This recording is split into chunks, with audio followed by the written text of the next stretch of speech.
Hello, xin chào tất cả các bạn. Hôm nay mình muốn chia sẻ với các bạn một món ăn ngon được chế biến từ nguyên liệu, đó là ốc. Thì hôm nay mình làm ốc quắn nha các bạn. Quê mình gọi đây là ốc quắn nè. Có nơi còn gọi là ốc vặn á. Mình không biết là một số nơi còn có tên gọi nào khác hay không. Nếu như các bạn biết thì các bạn hãy comment chia sẻ với mình nha. Thì bây giờ hôm nay mình làm ốc xào xả ớt nha các bạn. Thì ốc này mình mua là 1,7 kg. Giờ mình đi sơ chế ha. Giờ mình đổ nước vào mình ngâm nè. Nếu như mà các bạn mà có nước vo gạo thì càng tốt nè.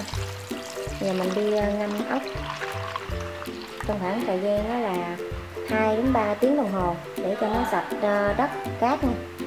Các bạn cho nĩa muỗng hoặc là cây dao sắc vào, các bạn ngâm. Rồi mình cắt ớt hiểm vào.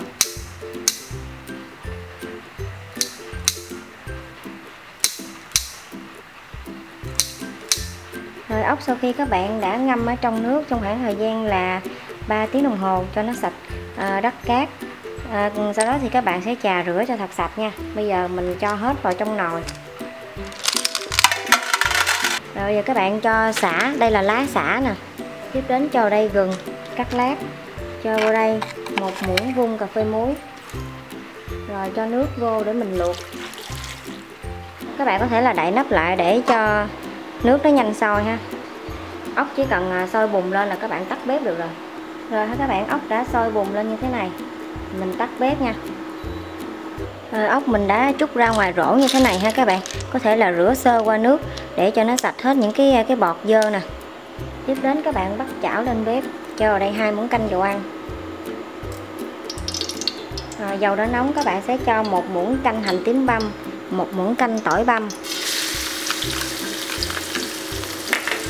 1 muỗng canh gừng băm và 1 muỗng canh ớt băm.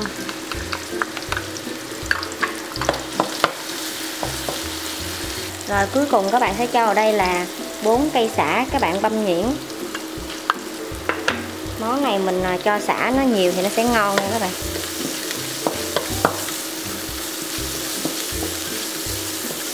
Mình phi lên cho nó thơm mà nó vàng.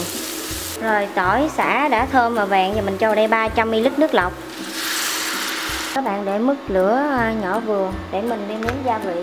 Bây giờ mình cho vào đây là 3 muỗng canh đường. Cho vào đây 1 muỗng canh sa tế tôm.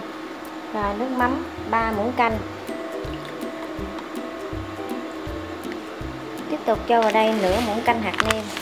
Cho vào đây 1 muỗng canh nước cốt me. Chờ cho hỗn hợp này rút bớt một nửa rồi mình mới cho ốc vào ha.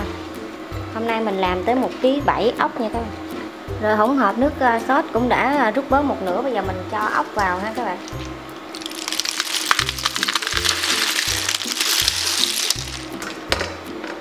Rồi mình vẫn để mức lửa lớn giúp mình. Rồi bây giờ các bạn sẽ đảo nha.